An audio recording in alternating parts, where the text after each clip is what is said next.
What is going on, everybody? Happy Tuesday. We are back with another episode of Omni X-Men, talking about issue 126 tonight. Man, it's really flying here. So I am Justin, aka No Good Comics, and with me, as always, my partner in crime here, John from John's Comics with Kids. John, what's going on, bro? It's Tuesdays, and we get to talk about Claremont X-Men and John Byrne. I mean, come on, how bad could it be? Hell yeah, exactly. Can't go wrong there. And we got our special guest for tonight, a first-time guest on this particular show, and a diehard mutant fan. Really happy to have you on here, Otto. My man, Otto from 3 Men in the Basement. What's going on? What's up, everybody? Dude, I'm happy to be here. I'm rocking the 3 MIB with the Wolverine on it, man. Nice. I did my homework. I broke it. Yeah, look at that, man. Awesome. My mutant brother right here. We got a birthday coming up. Where's my Wolverine shirt? I should have worn a Wolverine shirt. Otto did his homework. He broke out the omnibus, so he did his homework. He read up on a couple issues he hasn't read in a long time. He's happy he did, and I love it. Claremont is definitely timeless for sure, man, when it comes to it. So absolutely. Awesome. And for anybody watching right now, we'll get to the chat in a sec, but I did put Otto's information in the description below. So make sure if you're not subbed up to 3 Men in the Basement, you should be, because they are doing a ton of awesome things, and I'm sure you can elaborate a little bit more at the end of the show. Yeah. But make sure you guys are subbed up to 3 Men in the Basement. Otto, I also put your Instagram account so you guys can thank you, man. Thank you over there. And a reminder, if you're new or you're just kind of chiming in for the first time, we do this show back and forth. So next week is going to be on John's channel. So make sure you are subbed up to that man as well. His information is in the description below also. And then one other thing before we dive into the chat and everything else, always as a reminder, stick around for after the show, because after we break down issue 126, we are going to do our questions based on last issue. So we have 4 questions that we will be asking you guys. The first one to answer gets their name as part of a raffle where you can win this bad boy, volume 2 of the X-Men Claremont run, which, by the way, I talked about this before. I don't know, Otto, do you know how much it's going for right now? I have no idea, dude. This was a gift to me. Omnibus is an itch I don't scratch, man. I can't indulge in that, man. So this was it was like 150. I think I got it for like 120 on a site that had it as a discount. It is now going for about $300. Is it really? It's just nuts. Oh, everything mutant is just blowing up. It's all mutated. Well, it seems like they're reprinting them every few years, anyways. It's hilarious. I'll have to wait and get another one. But so that's one thing you could win. Also, you'll get a point in John's system, who's giving away a mystery box of X-Men related stuff. So make sure you get that if you're the first to answer that, or if you're the second, you get 1 point, which you still get entered into John's raffle. So definitely make sure you answer, regardless if someone else put the answer first. And we're always looking for comedy questions, so we'll get into those details. But definitely a lot of fun. So make sure you stick around for that. And let's just say a quick hello to the chat here, and then we'll get diving into things. We got Ruben Guzman hanging out. Cowabunga, my dude, what's going on? We have Comics Kings always asking these questions, Brandon. And he says, X-Men time. If you guys had to pick any X-Men to be your football team's quarterback, who would it be? John, I'm going to throw this question to you. Who would your He knows what I'm going to say. Okay, I know you don't like Cyclops, but he is the freaking Tom Brady of the X-Men. Nobody likes him for a reason, right?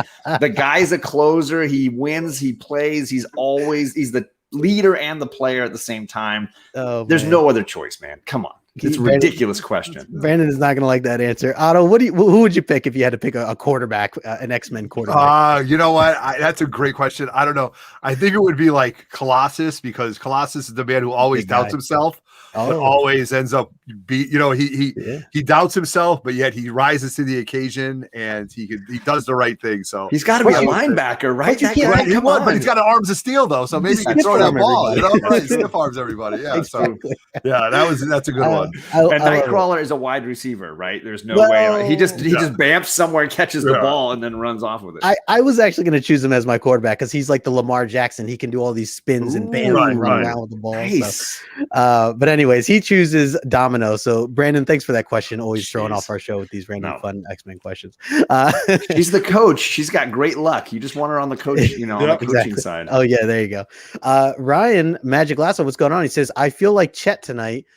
He says, I have a CGC 9.4 of this issue. It's my only slab X-Men, and I won it earlier in the year as a giveaway. That is awesome. Awesome stuff. I'm a little disappointed, though, Magic Lasso, is you don't have a dad joke for us. So usually he hits us with a dad joke every time.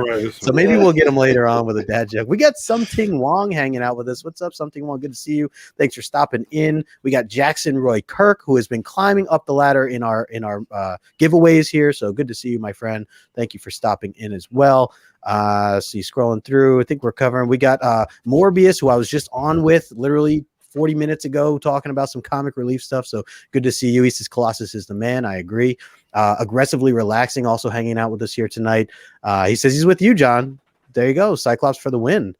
Let's see if I skipped anybody. Oh, we got Jason Claiming Comics also with us tonight. Good to see you. And my man Chet, who says mine is a 9.6 signed by Stan Lee, Chris Claremont, and Jim Shooter. Wow. Jeez. Holy damn. That's so yeah, so Otto, we always look forward to Chet's information here because he literally owns, I think, the entire John Byrne and Claremont series as a 9.4 or higher signed by Stan Lee. That's impressive. I think he's missing almost everything's like double signed. Yeah, everything's double signed. Yeah, how about life goals right there, man? Exactly. So let's see. I think we got everything. We got poor Mike also in here, and Doug Bratton. What is up, Doug? What's up, man?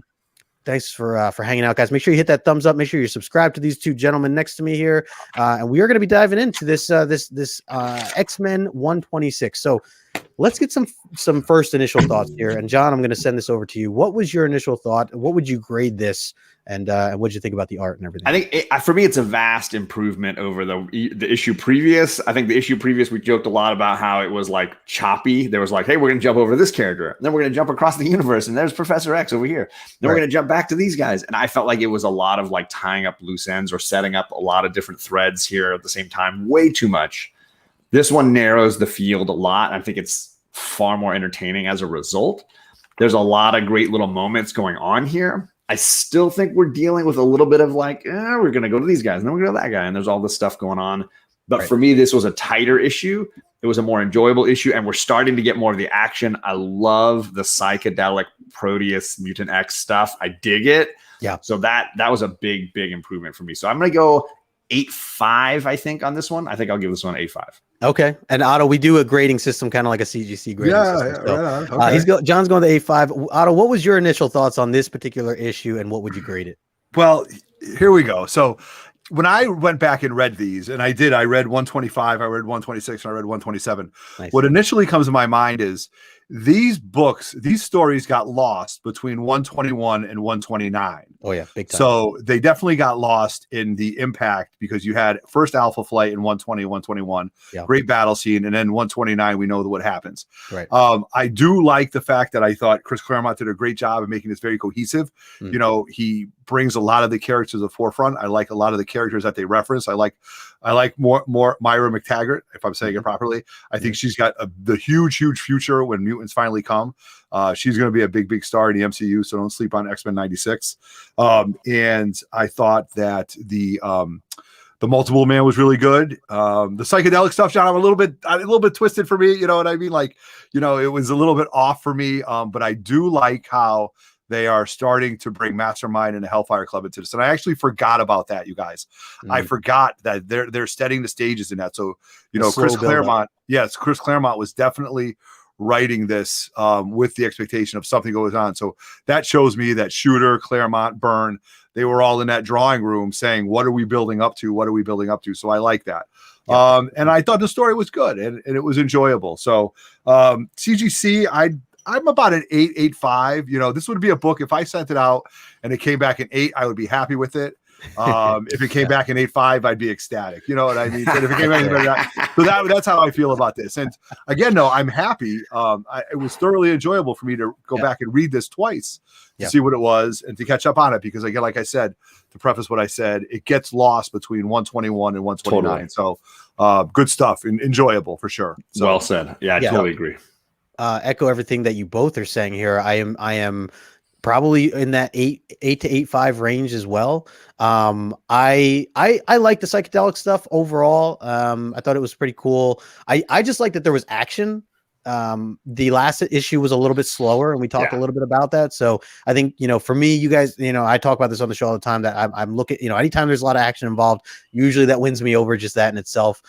Plus the, you know, the awesome artwork and so on and so forth. So I do like Otto, as you're saying, it is building up to something big. And that's kind of how he's been doing it over the course of even like 104, like when they get split up, when the team is split up, like, you know, I know we've been talking a lot about these issues particularly, but that led to a lot of different things. So So yeah, I do appreciate that. And yeah, so I'm looking forward to hearing a little bit more of your guys' thoughts on this as we dive in. I do want to say a quick hello to Eric Azor's Tiger from Spine Ticks. Oh, man, another homie from this area. Love it. We just had him on as a guest not too long ago. So always another mutant brother here. And we also got Reynos Comics as well, saying what's going on. So appreciate you stopping in as well, Reynos.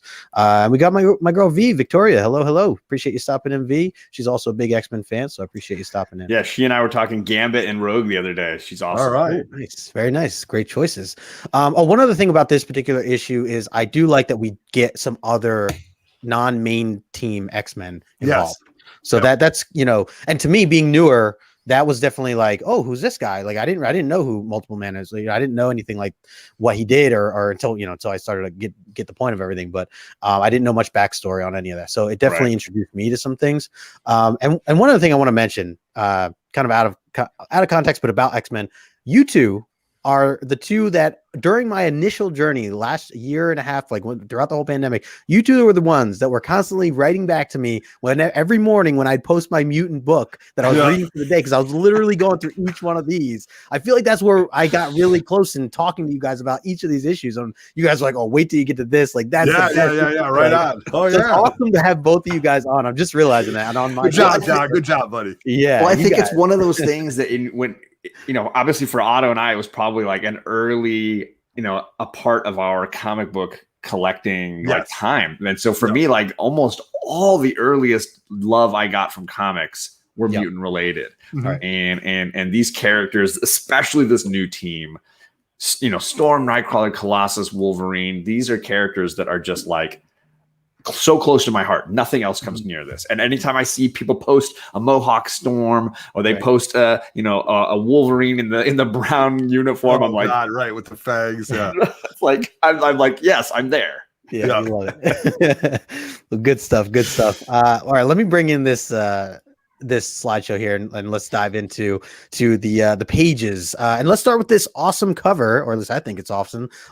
John, what do you think of this icon? It's a fun throwback. It almost feels like giant size X-Men all over again, right? You got the stuff tearing apart and this new team flying in. There's definitely a lot of excitement going on here. And everybody's there. I mean, Banshee, but like everybody else is there. And I really, I love it. Very action, exciting. Storm flying right at you. I dig it. Yeah, it's great. Cool. Otto, what do you think of the cover? Well, I love the cover, and I'm going to tell you why. Because here we have greatness. We have Dave Cockrum actually did this cover, right? So now at this point, though, John Byrne is doing the art with Terry Austin, which to me was iconic.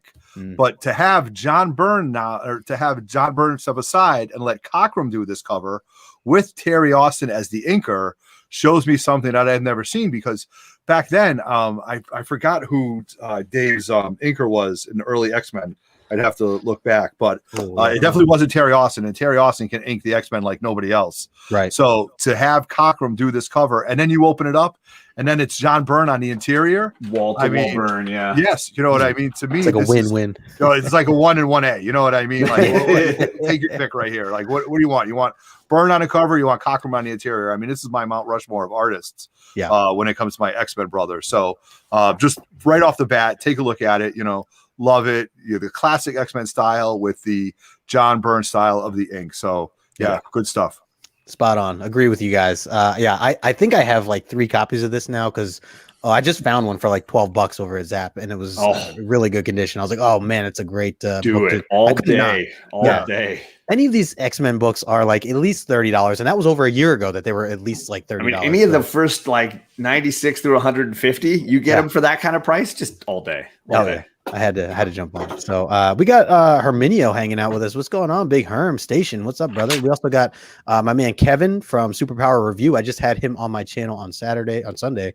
So good to see you as well. Thanks for stopping in. All right, so let's get into the pages here. We're gonna dive in. So first off, we left off with the X-Men getting, making this phone call to Mur Island and trying to figure out like what's going on. They finally touch base with Lorna, and then something happens to her, and they freak out. So they're like, we got to get on the jet. We got to get over there ASAP. So this is kind of how the issue starts off. We have the jet flying through. We have this boat that's rocky that they almost tip over and they're like angry about it. But I love this splash page here. We always open up with a really good, kind of splash page. And then this is kind of the follow up to that, as you can see at that top left hand corner. Well, and I think going by, and we always seem to reference the background color work in Byrne's stuff. Totally. Let me go back. The color work look at that, the detail in the background, the use of the purples. I'm always jamming on the background work. For you guys, that don't. It's I love my coverless comics, right? I love my coverless comics because this is a gorgeous splash page, and Stan and Jack. Stan's big thing was your splash page is just as important as your cover. Why? Because once you get the cover, you look at it and then you open it up and you're like, whoa, this is the story that I'm going to read about. So this splash page is just absolutely fantastic. Colors are great. I agree with you on that. The purples and the greens and the blues just really brings you right into it. You know what I mean? You're like, all right, why are they going this fast and where are they going? Yep. So really well said, man. Absolutely. Well said. And then, so we get this, the boat is like rocking. You see this guy kind of cursing. He's pissed off. And then we get a flash into the actual jet itself. And they're all, freaking out, trying to plan, okay, we're about to arrive. And I thought this was just an epic entrance as, Colossus here jumping out and just immediately smashing into the ground, which I know we've talked about in a previous issue, to kind of know that that's an ability of his, that he can handle that kind of pressure, and it works out. It's right there in was it Giant Size or at 94 when he's like, the plane blows up and they're falling, and he just he does like a full dive right into the earth. Right? And at first they're like, "Oh God, are you okay?" Everybody's like, "Oh my God, we can't carry everybody. What are we gonna do?" He's like, "Carry that Wolverine guy. I'm good." And he just blasts the ground. So true. We got Jennifer in the house. So Comics Will Break Your Heart. Hello, Jennifer. Thanks for stopping in. I love this. It's like the superhero pose. Like he's just gonna smack. Very Marvel. big time. And then of course, we have to have Wolverine here get carried from Storm as usual. And he looks a little scared though. Look at him. He's like, get me off this ride. You know what I mean? Like he's like, oh my God. And he does say it. He goes, "You left my stomach back on the flaming plane," Hell yeah. That would always be the baggage. He's always the baggage. Got to just carry the little guy. If anything, Storm's probably just always annoyed. She's like, "Will you just shut up? I'm doing you a favor here." She probably wants a little handle on the back of his costume. Yeah. That's funny. I like that we get Nightcrawler. He's bamfing his way in, so he always has a cool entrance kind of way to get into things. And then that thing at the bottom here, we see Lorna's down on the floor. Kurt looks like to be the first. Is he the first one there? I think that arrives. And then Cyclops and Banshee come running in after. We know that Banshee still doesn't have his powers, as he's still beaten up from the previous issues where he lost his voice. So he's kind of just there trying to be supportive, be an extra pair of hands. He can make phone calls, things like that.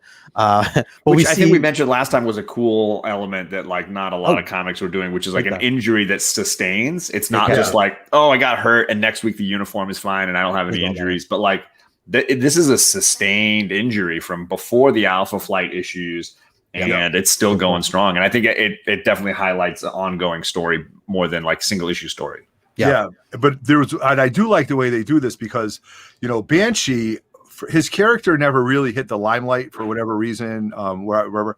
But Banshee's a leader. You know what I mean? He is somebody who, second in command, third in command. He's somebody that, for me, if they said, "Hey, listen, we're going this way," I'm like, "All right, dude, I trust you, man. You got my back. I got your back. Let's go." So Banshee was, to me, a definite unsung leader, a little bit older than the rest of the X-Men, a little bit more mature. So I like that aspect of him, a little bit more of the tougher uncle or the tough coach kind of thing. So totally I like that they're still keeping him involved in the book. Yeah. So Brandon's gonna like all that you had to say there, Otto. So we have how do we say this? Angus McWhirter is McSquirter himself.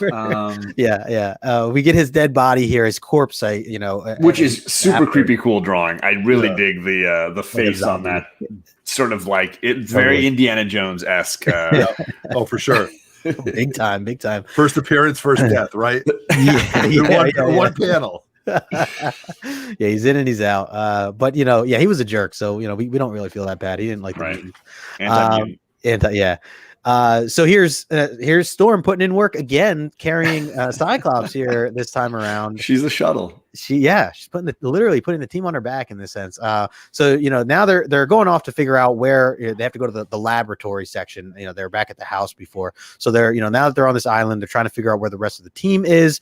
And I love some of these panels. And I noted here, Otto, this is some of the stuff you had pointed out. You wanted to talk a little bit about, everything from obviously the Nightcrawler first going in and he gets shot at by his own guy, and trying to clear things up.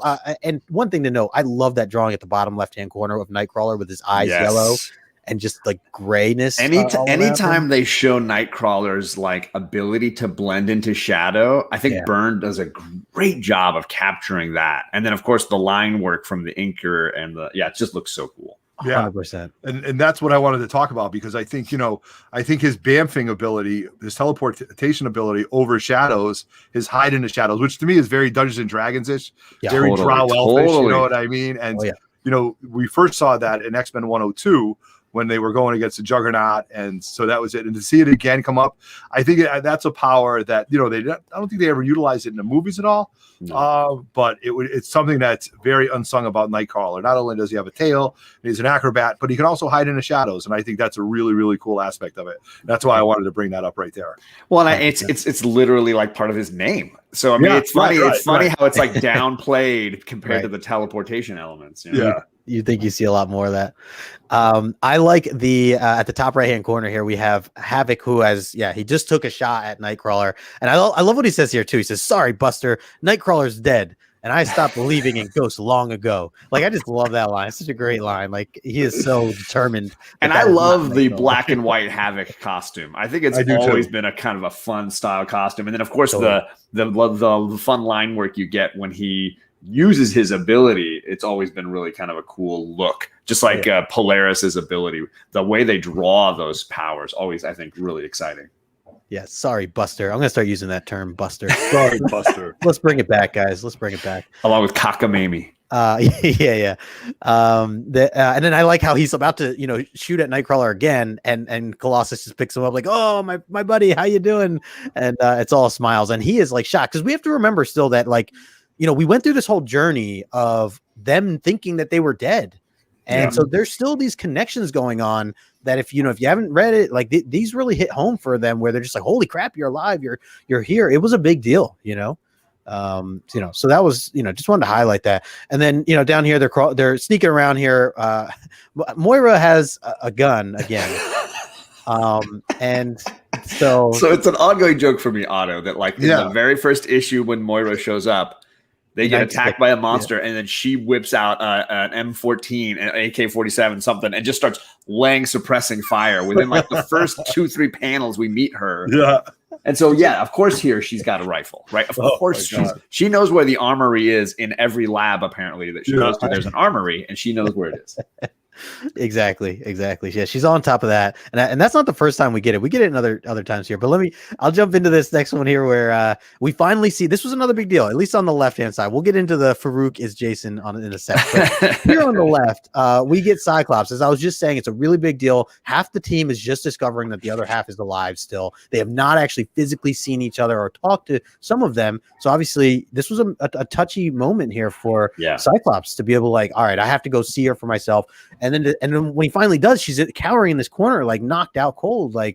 That's a brutal scene, Yeah. And I will say this is one of my biggest disappointments with this issue is the fact that we rush the reunion and don't have a cathartic moment of them talking to each other. It's these panels here, and then it's straight to Cyclops in leader mode. And okay, what do we do next? What's the next step? Yeah. And I really wanted that moment of just my God, you're alive. I wanted that moment. And then we got robbed of that one a little bit. Otto, any thoughts here on this with them kind of seeing each other Cyclops kind of seeing. Yeah, no, I mean, I would have liked to see more about it. Maybe, I'd love to. This would be a conversation for Chris. Did you want to draw it out, or you didn't think you had enough time, or how many panels would that have taken, or what is the overall story that we're trying to tell here? So yes and no.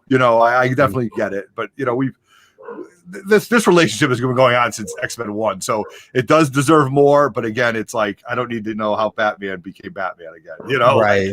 So you don't have to tell me that Peter Parker got bit by a radioactive spider anymore. I don't need to see the pearl necklace falling to the ground again. Exactly. I'm not going to read this next comment out loud, but I'm just going to throw that up there for a moment for people. Thank you, Ryan, for always participating in our chats. And closing out with that. So Otto, one thing with I had carried out this really corny dad joke of using Farouk as the F word anytime. Ever since we read issue 117 and got to meet Farouk himself, it's just kind of been an ongoing thing. So gotcha. What the Farouk is, who the Farouk is, Jason, right? So we see him finally, he gets on his knees and he's holding Jean there, and then out of nowhere you hear her murmur Jason's name because it's the thoughts of what's his name, Windigard. How do you say his name? Wingard. I say Wingard. So for him, that was like the first time he's ever heard Jason's name, right? As Cyclops there. At least he didn't say like Colleen. Yeah. Some of the women he's been hooking up with in the last few issues. Right, exactly. Azor says, "Why the Farouk?" Yeah, exactly. So we get into that, and just thought that was an interesting little moment, as that was kind of the first hint that getting to see her vision of how her mind is kind of scattered right now. Yes, right. Good point. Ongoing element for her. Yep. She's very back and forth. Even as we, get through some of the other stuff here, we'll see that she gets another little flashback and stuff.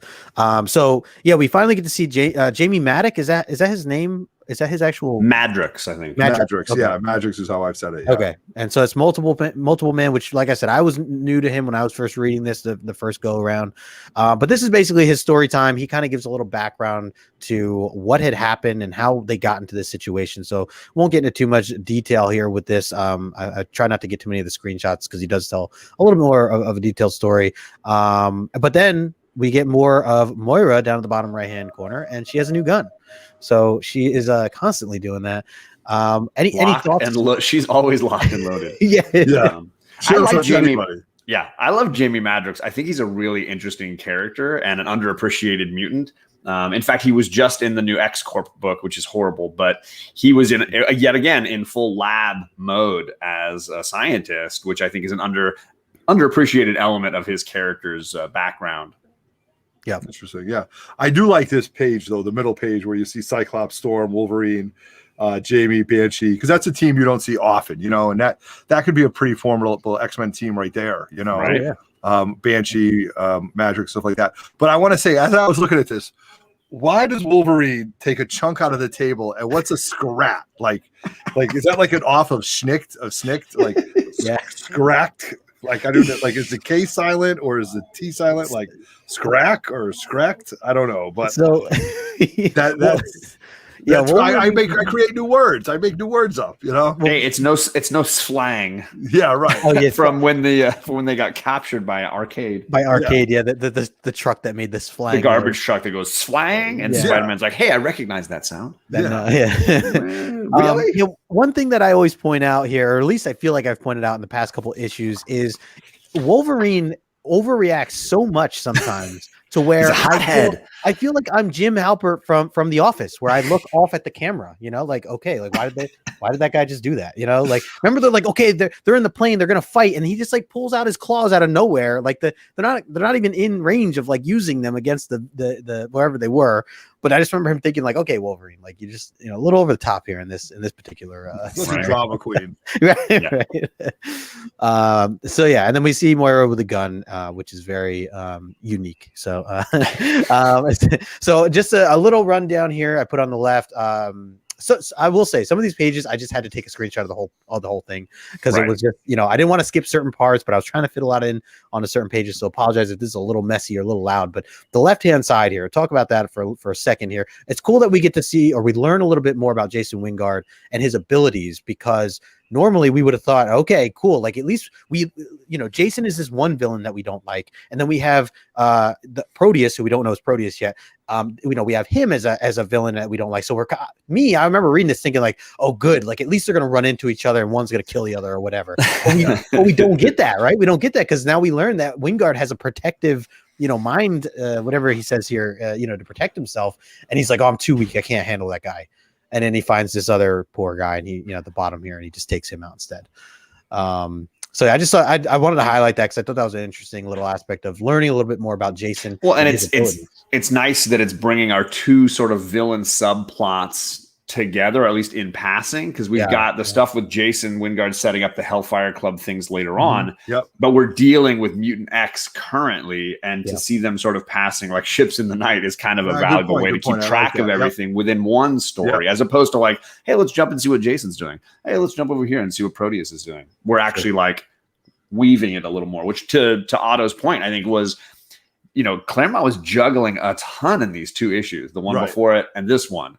It's nice that it's actually a little more cohesive here. Yeah. And yes, Roy Kirk. So he basically sensed his abilities, or that he couldn't necessarily take him on because of this power that he had around him. So just to answer your question. And what's up, Don? We got Mastodon hanging out with us, and Alan too. Hello, Alan. Sorry, Otto, did you have anything you want to add on that? No, I think you guys wrapped it up pretty well. I like the fact that you have two storylines in one panel, in one page, and kudos. That's a good wrap. It's a good meld. Yeah, absolutely. Just on the right here, I did want to add this too to kind of clarify that they explain a little bit about why they couldn't just use Cerebro, because he's not registering through Cerebro. So his senses are not being picked up for however that works. But I do like that they kind of address that there. And then basically, Cyclops stepping up, being the leader and saying, hey, we need to divide. We need to cover all grounds. So they split into 4 groups here, as you can see at the bottom. And apparently they got military grade Jeeps at the ready, like a whole, I don't know where the GI Joe, the GI Joe equipment came from, but they got a whole set of Jeeps now. Oh, John, there's a whole company. You don't order yours from there? I just order mine. Right. That's where she gets her AK-47. Like Uber. Basically like Uber, it's just you order what you need. You don't need an explanation for this. No. They're nice trucks. They're nice. All right. So, here's, I was wondering what this was. Yeah. So this is Moira's Got a Gun, me and my listening tunes here. But you guys know this song. It's basically that, that tune. Moira's Got a Gun. Yeah. That's a big hit. So, yeah. She's riding shotgun there. Yeah. One of the things I wanted to highlight here was, and where did I put it, or where was it? The weaknesses. So on the right hand corner or right hand side of this panel here, Moira explains a little bit of her son's weaknesses. Do we know if it's her son yet? Do we? Yes. Yeah, she said it. I think in that little conversation. Yeah. In that conversation. Okay, right. After Wolverine destroyed their kitchen table. Oh, right. The page right before. Yeah. So we know this now, and now she's explaining that he has 2 weaknesses. So I thought this was really important, obviously, to just get an understanding of how this guy works. But one being metal, that he can't, he can't deal with metal. She doesn't go into detail of what kind. And then the other one is that he constantly needs new hosts or a new body to kind of feed on. So again, as from my perspective, not being as familiar with it, that was interesting point of view. And I just immediately thought of Wolverine, of course. Well, for me, it was like a wonderful, like, hey, finally we get a villain that our team actually matches up well against. Cause like Magneto is like, hey, this team is cake for me. You got a guy who turns into metal and a guy whose skeleton is completely made of metal. This team was not made to fight me, right? But now at least we have a villain whose weakness is metal, so that might match up a little better. What's up, Shattered Glass? How you doing? Hey, what is going on? I like Jackson Roy Kirk here saying, Moira, I'm always prepared, John. Yep. NRA member from way back. Let's see. So we'll jump into the next little bit here. So this is where we get a little bit of the Flash or the mental games, I guess you could say. And I'm curious what you guys think about this in general, how Jason is slowly prepping her mentally and kind of toying with her mind, Jean's mind. As you can see, like at the top left, Jean's like flying. She's in full control. And then one little instance, and Jason right nearby, and he just takes over completely, and she's in a whole different world, and just goes with it. She just kind of goes with it. So, John, I'll pass it to you first. What are your thoughts on this like power that Jason has over her? It obviously is very telling that his ability is strong enough to dupe someone with the power of the Phoenix Force so easily. I mean, he clearly it's definitely setting up the ability of Mastermind in a big way. I love we're talking about how fashion was the focus sort of last issue and all these costumes for Jean, and now we're doing it kind of the same thing here, where she's all of a sudden, riding with the hounds, and she's in like, full regalia for that. I dig the throwback style to it. It's a little jarring still, for sure, but I think I think it's a nice setup for the Hellfire Club stuff. Yeah. Otto, what do you think of this whole mind game thing? Yeah, I love it. I love the prelude to it. They're planting the seeds. You can see her. And again, this was something that I actually forgot about, because you go from 120 to 121, like I said before, then you read these and then it's 129. And then you go back, and this is really kudos to the writers for this.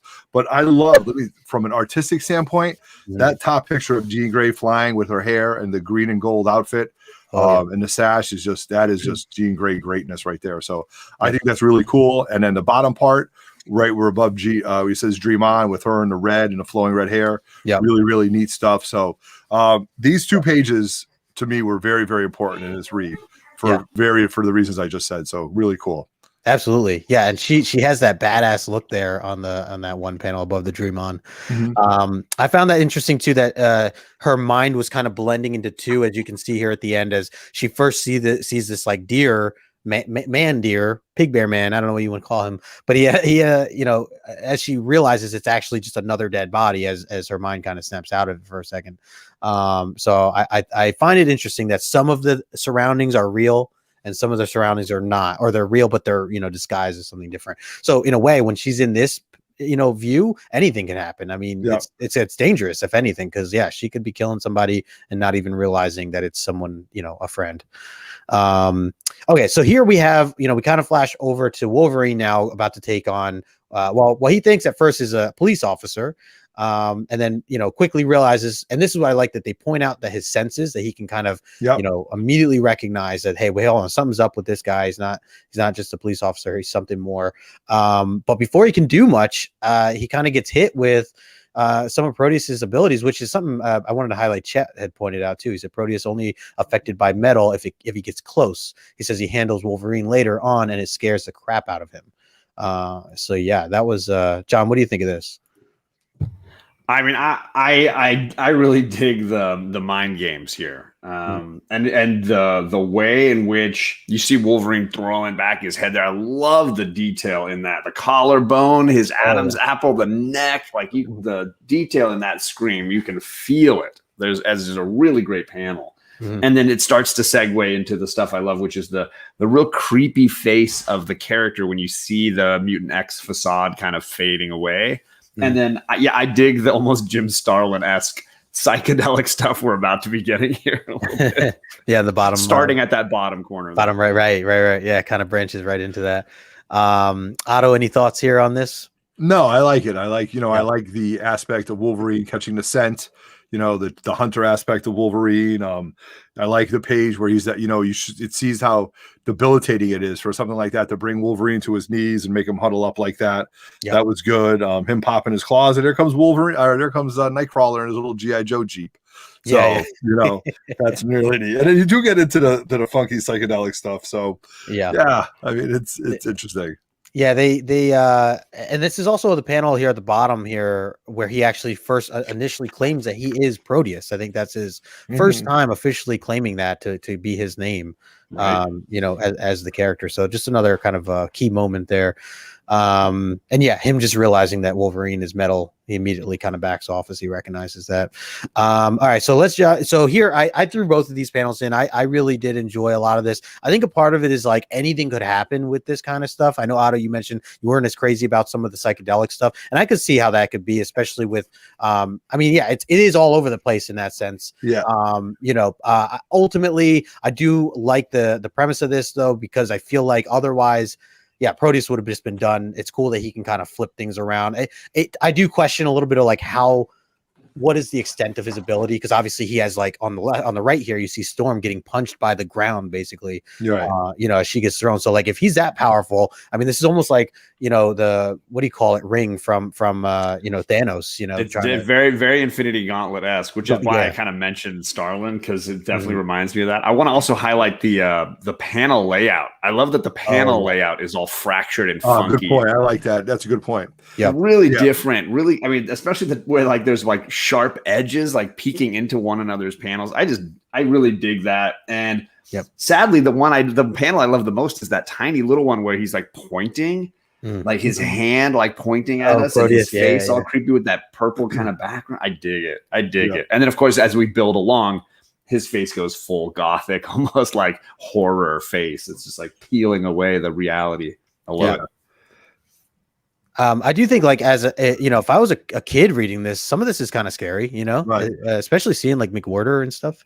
Yeah. So for me, when I was a kid, this is I had a very hard time with abstract things. I was a very, very concrete learner. You know what I mean? Like superheroes were based in New York. Superman was in Metropolis. Batman was in Gotham City. Yeah. Like that's why I couldn't read Star Wars comic books, because to me, Star Wars shouldn't be in comic books. Star Wars were my toys and movies. You know what I mean? So I had a hard time delineating that. So the abstract stuff, I think, brought me back, and especially when Bill Sienkiewicz started doing like the New Mutants and he started doing Moon Knight, it was too abstract for me. Now I'm a little older, a little bit more mature. I can understand a little bit better. I definitely appreciate this, and I appreciate you guys pointing out that even the paneling is different here. So it just goes to show you that every time you read a comic book, you get a different aspect of it. So and then I love on the next page, you get broken down into the even panels, right? Like everything is linear and lined up, and you've got your 3 on the bottom, the long shot, and then 3 on the bottom. Over here, you've got 6, but they're all freaky. So really, really neat. So that's interesting. Yep. Good points. And you're right. I feel like anytime you dive into a book, a new experience can come of it, new things that you discover and things like that. It's always a good time. I want to say a quick hello to Steve, Hip Hops and Me from Team Nerd Herd, hanging out with us. What is up, Steve? Chet says the reality altering powers, apparently he's really powerful. And he says, and Star Wars compared to this is boring. There you go. Chet gets upset if we mention any other comment. He's gonna set some fires in the chat here, man. Yeah. He's very, very adamant about. All right, these are some really cool. These are like towards the very end panels here. We're getting towards the end of it here. I wanted to put these on their own kind of page, this zoomed up version of this. I really like the concept of this. So basically, if you didn't read, the Storm is trying her best to just throw Whirlwind at Proteus to kind of throw him off balance. But when doing so, she ends up hitting her own guys. So Wolverine, Nightcrawler not being able to handle it, but it's really cool to see how Wolverine solves this issue, at least this one particular, dealing with the Whirlwind and stuff, where he just throws Nightcrawler underneath and you just see the claws come out and he pins himself to the ground. I thought that was a really cool kind of close up that they really illustrate here. And you got the winds going, I always like those background winds and stuff like that. So I thought that was dope. And then really, then the end here is just Storm. I said, if Storm can't take down Proteus, who can?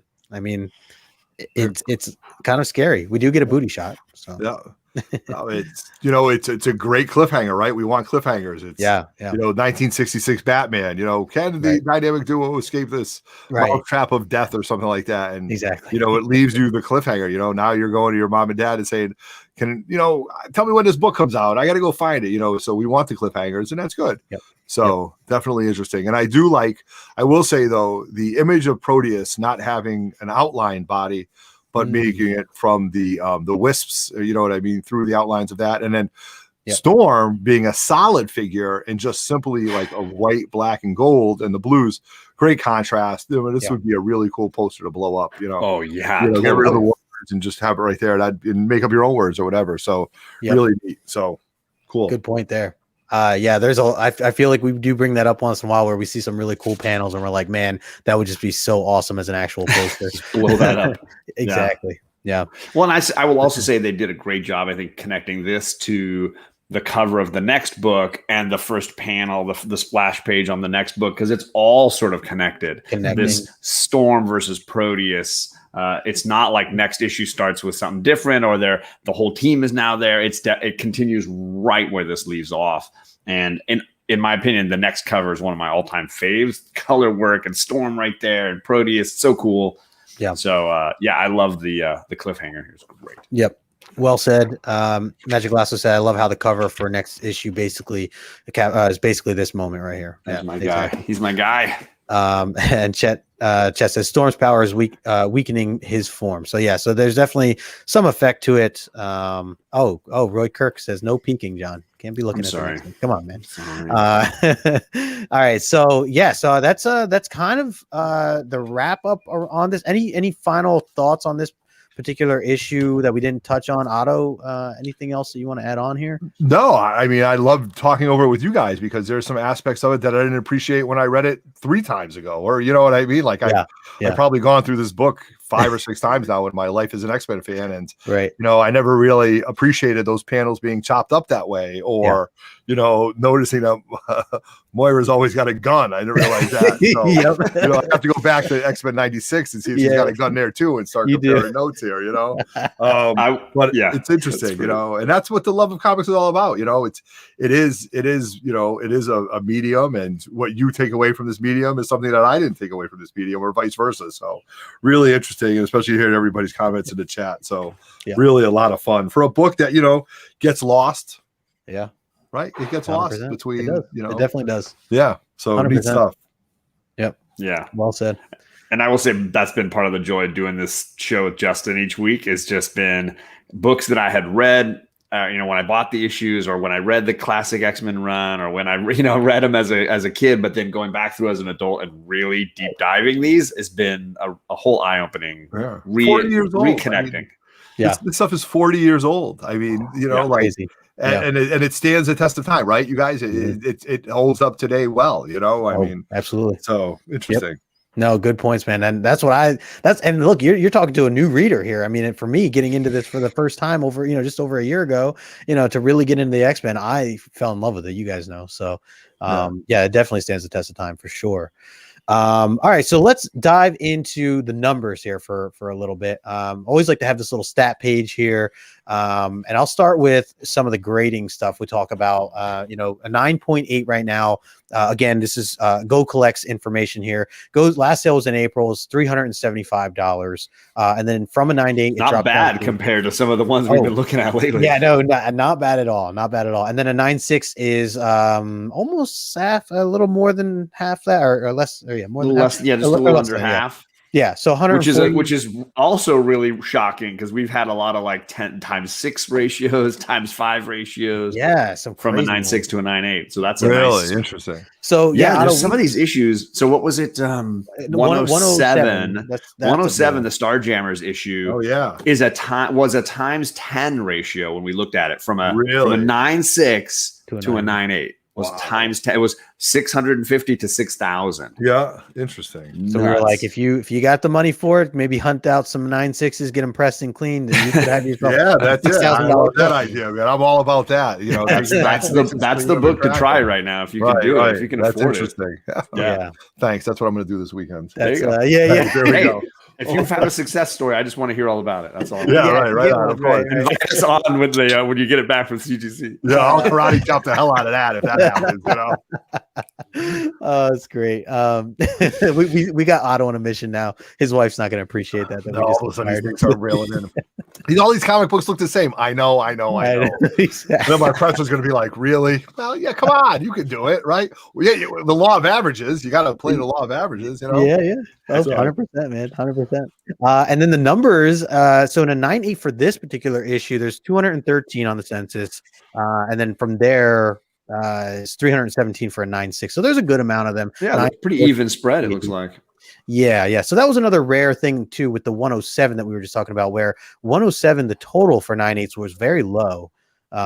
You know, and I think it was a TJ or Chet that was saying that, or TJ was, I remember pointing out that 107, it was just such a popular issue and so much fun. It got read a ton. Yeah, they read it. So it's rare to find, you know, something so perfect, you know, in grade. So, but so this is definitely more reasonable, as you mentioned, John. We have the key facts here, key elements. I just put this. It's CGC. I don't think lists this, but I put this as the first full appearance of Mutant X Proteus. I don't know how necessarily accurate that is. It is where he first claims. Here's 125. And 125 says first appearance of Mutant X Proteus. So they're not calling this a cameo. They were calling this the first full. Okay. And then that would make that the second appearance. I don't know. Yep. It's curious. Yeah, no, it's weird because Proteus takes many shapes. Right. So it's like, when do we officially call him what he is?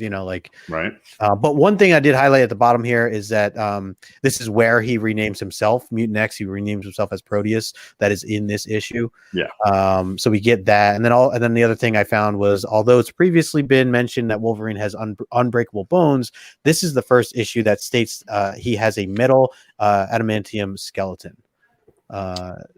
So there, I forget where I found that, but that's another thing. Is that right? Yeah, that is. Yeah. So there you go. So there's the kind of some of the key elements to this issue. I do appreciate the cover a lot, as it is kind of like an homage in a way, or them just bursting through the pages. I always like that. Yeah. So yeah, I think that covers it for the numbers, right?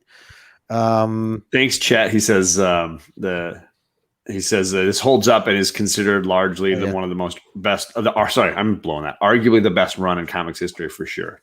Yeah, there you go. Yep. All right, so let me we'll close this part out. Very cool. So there's the issue.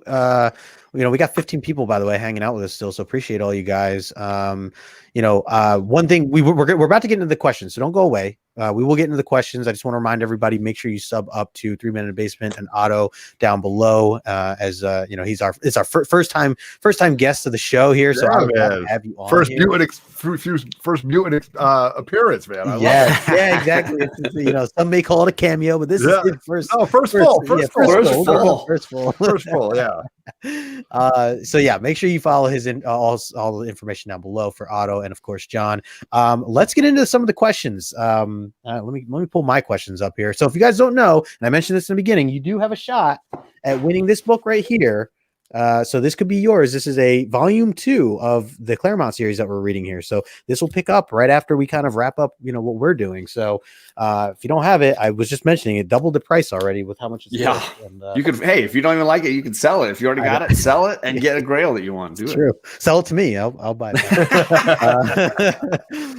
So you could win that. Also, John is going to have his mystery box for X-Men related stuff. So you get an entry in that. So make sure if you're the first or second, you get an entry into John's when you're answering these questions. So if you're new here, the questions are all based on last episode. So there are some things where you had to actually watch the episode or else you might miss and not know the information. So keep that in mind for every show moving forward. And we'll kick this off. So John, let's start with you. What is your first? Yeah, last week, and it's mentioned on the slab there, last week's issue 125 had a full 1-page cameo from a major mutant villain. So can you remember and tell me who cameoed, which villain had his 1-page cameo last week? And a reminder to that question, we are looking for some humor. So if you have a joke, you can add in there too. We always feel free to points for comedy. Always points for comedy. Yeah. Louis says, "Damn, I'm screwed." I think Louis missed the last episode there. Sorry, Louis. But maybe you read the issue. Maybe you're like Otto. You know it all. You've read these so many times. Right? Yep. Wow. I might get some. Magic Lasso got it right. Magic Lasso got it right. Yeah. Lasso first, and then Brando gets a point. What's up, Brandon? Boom. Yep. Very nice. Yeah, that was, can I talk about that for a second? Of course. Do it. Of course. Yeah, no, but that was great. That's Magneto on Asteroid M, beaten up, sitting there, and you can tell he's beaten up because his ribs are all taped up, and it says it. But God honest truth, I always thought Asteroid M was such a cool thing. Yeah. And especially in the Jim Lee run where he's just got all those nuclear missiles just pointed above us, just as powerful he was, just sitting there, just wavering. Asteroid M was always really cool to me. And to see the Magneto up there with the gray hair and the throat, look, Magneto was right. Don't get it twisted, okay? Magneto was right. So I thought that was a really cool panel, and that was enjoyable for me to go back and read that also. So I'm glad I did that too. So it was definitely Magneto on Asteroid M. So good one. Definitely love that. Yeah. Absolutely. And and my question kind of ties into what we're just talking about here for that same particular scene. So my question here is, and by the way, we didn't get a comedy answer for the last one, so that's still up for grabs if anybody Still wants up for grabs. one. So my first question here is, what's the name of Magneto's late wife that he is referring to in that scene? He's actually talking about her. To me, it kind of took me out of nowhere because I didn't know much about her. I didn't know when they showed her on that cameo screen that John's referring to. That was new to me. I'm like, do I know? Am I supposed to know? Yeah, that's a good question right there. Yeah. So what was her name? If you guys can put it in there. Oh, we see it's already there. Jackson. I got Kirk first. Yep. Oh, you know what? I didn't even write down. Sorry, it was Lasso. Okay, one was Lasso got the 2, and Brandon got the 1. And then this round it's Jackson, Roy, Kirk, and then Magic Lasso again. Nice. Nice. You guys are Lilandra taking the professor's leftovers. I'll take that. That's a good Brandon's comedy answer. That's a good one. We'll go with that. All right, cool. John, I'll pass it back to you. What's your second question? My second question is, we learned last week that Phoenix's powers manifest one other element that I didn't realize, or at least I totally forgot. She can do one other thing as the Phoenix that she couldn't do as a Marvel girl. So what power did they sort of highlight that she has now in issue 125? Yeah, this is such an interesting power. And I noticed it yesterday when I was rereading this, because I don't know that they've really referenced it a lot later on, but it's pivotal in that issue 125. It seems to come up repeatedly. I know Hickman doesn't talk about it much, right? And I will count both Chet and I will count Jackson, Roy, Kirk. So Chet, you get the correct answer. She can change her apparel. Oh, there you go. Right. Yeah. She can at will, now, change her clothes. And that's basically because, as Jackson, Roy, Kirk says there, she can rearrange the molecules. Yep. That's the second correct answers. It was Chet first. Chet with the 2 points, and Jackson, Roy, Kirk with the 1. And very bizarre, she can see dead people, says DS Comics. Nice. DS, my man DS. What's up, brother? You get the comedy point. Coming in strong. I don't even know if he knows. DS, you're entered, man. You're in the overall, my man. That's all it takes is 1, man. You could win his mystery box. Which I found hilarious that she could do that, because then I was like, why are you putting on a robe? Yeah. She puts on a robe immediately after, and I'm like, you just make whatever you want, lady. Maybe just to feel a little human, let me use my hands to actually put. I don't want to use my powers. All right, my final question here, and this is one that you had to have tuned in for last week, or else unless you just take an educated guess, I guess you could get an educated guess on this, because it is pretty accurate, I think. So last episode, John had said that John referenced a character from last issue and said that character reminded him of another character from Scooby-Doo.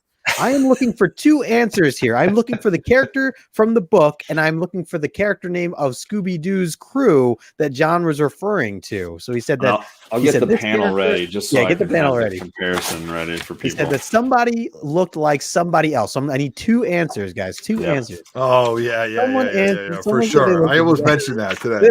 Not that he looked like, not that, but it was the cut. Exactly. Let's see. Right now, waiting I for see a couple answers. Both correct answers. There we go. Yep. So we have Lasso first, right? Yep. And there she is. Moira Velma. Oh, jinkies. Yeah. looking smoking hot with those glasses are amazing. Yep. Gotta love it. So Lasso first, right? You guys have that? Yes, I got Lasso first, and then I got Jackson, Roy, Kirk second. Okay. Very cool. Let me write that down. Lasso. So Lasso 2 for the night. Not bad at all. Not at all. I just wrote Masso. I just mixed Magic Lasso together. All right. So those are the questions for tonight. Wow, John, we kept it right on the hour mark. Look at that. We're doing great. We're running a tight ship here, man. I didn't know. I wasn't sure. I feel like anytime we do it on my channel, I'm just awful and I talk too much. And then we go on for an hour and a half, And then between me, Otto, and you, I'm like, all right, we're definitely gonna be on for 2 hours here. Possible. But no, this is we did it in nice timing here. let's so this was awesome. First and foremost, Otto, dude, thank you so much for joining us. Thank you this. Yeah, dude, you're a mutant. You've been inspiring to me for mutant stuff and getting into the books. You stole me my Dark Phoenix saga. I have it now because of you. Thank you. Awesome. You know, can I just show something real quick? I want to do point it this out because this is something that I had as a kid, and it wasn't so back in the, let's say, early 80s, there was like it was a book that was put out. I wish I still had it, but it gave a brief synopsis of all the X-Men stories from like 94. Well, actually, it might have been earlier, from like X-Men, I want to think like Giant Size to like 121 or something like that. But it was this was the cover. Okay. So do you see that all new, all original X-Men? Okay. yeah. So you have seen this many times. Okay. And I grew up studying this. Like I would look at this like every single day. And years later, the picture was retconned. And I'm going to explain to you guys this. And you guys can look, people who do the raffles and things like that, whenever they show this, if you see this right now, this was the original ad that came from, this was in FOOM 10. This was the ad saying that they were doing the new X-Men. Okay. So this was Dave Cockrum. Then they turned it into the covers, but they didn't retcon it in the cover because it was in the early 80s. But if you please take a look at this, I always bring that up. Wolverine right there is holding a can of beer. All right. And that's a Coors can. Okay. Right. That's a Coors can. If you were to look this up right now, the can is gone. Oh, the can is gone. They took the can out. So you just see him with his hand cupped, and they actually edited out the can itself. The can of beer, yeah. And Magic Lasso, it's an X-Men Index, yes. Yeah, they removed it. And I always got a kick out of that when I would tell people that they edited out, because I remember as a kid being like, yeah, Wolverine drinks Coors. I want to drink Coors. And I was like, then I'm like, oh, Coors is terrible. That's like Superman drinking the beer with his dad, right? Yes. X-Men Index. If that's the case, I'm going to go look for it right now. That's it was a black and white. It was a black and white book. It was oversized. Magic, is that what I'm talking about? It was oversized. And they added Banshee. Yes. Yeah. They also made a recent cover color black and white. Yep, they did that on the variant. So that's really cool. So if you see guys posting that for whatever book they're selling, always look to see if Wolverine has the can of Coors. So oh my God. I thought that was neat. That is awesome. Otto bringing the fire here, the knowledge, dropping the knowledge bomb on us with it. I never would have seen. I mean, I definitely have seen that before, but didn't realize that. You would have noticed, but but when you look at it as a kid, when you're 10, 12 years old, and you're just ogling over it and being like, this is the greatest thing ever. Or we don't really have that many X-Men books. I couldn't afford 94 Giant Size X-Men #1. Like, that's why I had to buy, like, whenever there was a X-Men cameo in any book, whether it was Spider-Woman or Iron Fist or something like that, like those were the stuff that I bought all the time. Yeah. Just because I wanted more and more X-Men because I couldn't afford the big book. So that's what I loved about classic X-Men. I was like so addicted as a kid to classic X-Men. Like being able to read those issues again, and then they would include little additional artwork. And I love that this omnibus has the classic X-Men covers in the back too. Yes, right. I was like, so cool. Which are very underappreciated. I totally agree. Arthur R. Adams did the giant. He did the classic, and I just boy, here we go. I'm off on a tangent. You guys got me rolling. You're good. Boxed Heroes. It was a high grade X-Men Classic #1, and really high grade from Boxed Heroes, and I'm thinking about sending that in, and seeing what it comes back. I don't even know what's going on eBay. I don't even care because it's mine. I want to send it in and see what it comes back at. It's all about the hunt for me. You know what I mean? So sure. Yeah. All right. I like that Chet said, he says, I think we need me and Otto on simultaneously. Yeah. Having both of you guys on a show one night. Yeah. That would be nuts. So I feel like, Chet, as I told you before, Otto, like this man lives and breathes these particular issues. As I mentioned, he owns all these in like 9.4s, 9.6s. Sure. So usually when we don't know something, we usually turn to him for the information, and he just rattles it off. He does, just like you're just rattling it off. You just have it, and different information. So that would be really interesting to have. We've never had two guests on at once, but maybe we can line that up one day. That would be cool, here and everything. So that was 126, guys. Had a lot of fun. I want to again give a huge shout out to Otto for joining us here. Hopefully we'll have to have you on again at some point when we get into the next season, and in the next omnibus when we eventually get there. Definitely would love to have you back at some point, dude. Of course we got to have you on. Of course, I'd love to. Mutant lover, just like us. So as we close things out, I'm gonna send this to you, Otto, first. Let the people know a little bit just where they can find you and what you have coming up. Yep, absolutely. So as you guys know, I'm on a YouTube channel called 3 Men in the Basement. It's myself, Roger Levesque, who was just on No Good Comics with Justin the other day, throwing me under the bus as much as he possibly could, but that's okay. Our fellow brother Dave in the Cave is with us also. Yeah. We've got a lot of things going on. If you're in the Northeast, Justin, you really should try to make a trip to the event we're holding this Saturday. We're holding the 3 Men in the Basement comic book swap, which is going to be absolutely fantastic. Yeah, we've got lots of great vendors coming. It's the biggest one we've done to scale, and it's a lot different from a normal Comic-Con because we're going to have trivia. We have a food truck. We're going to do lots of door prizes, and I just don't want you to come and walk around once and leave. I want you to come, stay, hang out, be part of the trivia, chop it up with everybody, because we have 4 big vendors: Street Side Anthony, we have Street Side Anthony, we have Richie's Comic Cabana, who's local, we have J&S Collectibles, who's big in the Northeast here, but we have 20 vendors who are comic book collectors just like us. And that was the whole premise when we started this, where we have tons of inventory that we want to get rid of, and we hate FeeBay, and you don't necessarily want to sell it. So people are bringing lots of stuff from their PC that they've got doubles and triples of to sell. And that's what this is all about. We've got a DJ, we've got Roger and I worked on almost 40 questions for trivia. People have donated many things, raffles. Love this. Yeah. And then if you are in the Northeast and you are thinking about coming and you want to see who's coming, last Friday night on 3 Men in the Basement, we did a preview where we had 8 of the vendors come on and talk about what they're bringing. And let me tell you something, nobody brought the same thing. Okay. So thank you very much for summing up. Nobody brought the same thing. And I just recently, in my latest video, that's all I'm going to say, my latest video, I just picked up 10 more slab stands. And if you guys aren't familiar with slab stands is through Instagram. These are, and he just made this one for me. This is a one of one right here, the 3 Men in the Basement. Cool. I got one right there. Yeah, there we go. Yeah, I see it right there. Yeah. I'm a huge fan of it. And just check it out. Check all the ones that I bought. And that's it, you guys. This hour went like it was 5 minutes, man. I could sit here and do this all day. A lot of guys in the chat I'm not familiar with, but it was great to meet all you guys. So please comment, sub up to our channel, and hit me up on Instagram, Everett_Otto. If you want to talk, if you want to do anything comic book related, or anything, man. It's all about that comic book life. So I appreciate it, guys. Thank you, John. And Justin, great to be on here tonight. And I will make it. I will come back now that I can. It's okay. It's okay. I go through yourself. You guys can't come back, but who's this guy think he is? You can just come back, but I really want to come back. This fun. No, man, for sure, man. Yeah. Very cool, man. Very cool. Appreciate you dropping that. A lot of great things coming up in the works. I am sad that I can't make it, but I will be there for Terrificon. Yes. So we will be hitting the blackjack tables up at night at some point. I will find you. We'll hit the blackjack tables and some craps, and I love it. Roger's going to ditch us because he said he doesn't play those games, so that's fine. I'm going to pass it over to John. John, what do you have coming up in the next week or so? Tomorrow night, I'm on the Comic Core as usual, hanging out with my buddies, talking about new comics, whatever we got for this week, breaking it down, chopping it up a little bit. I'm skipping Tag Team Thursday the next week, so I'm off this week. But then Sunday morning with my girls, we'll be chopping up what we've been reading and sharing that kind of thing. And then D&D on Sunday night, hanging out with Big Will doing Dungeons and Dragons.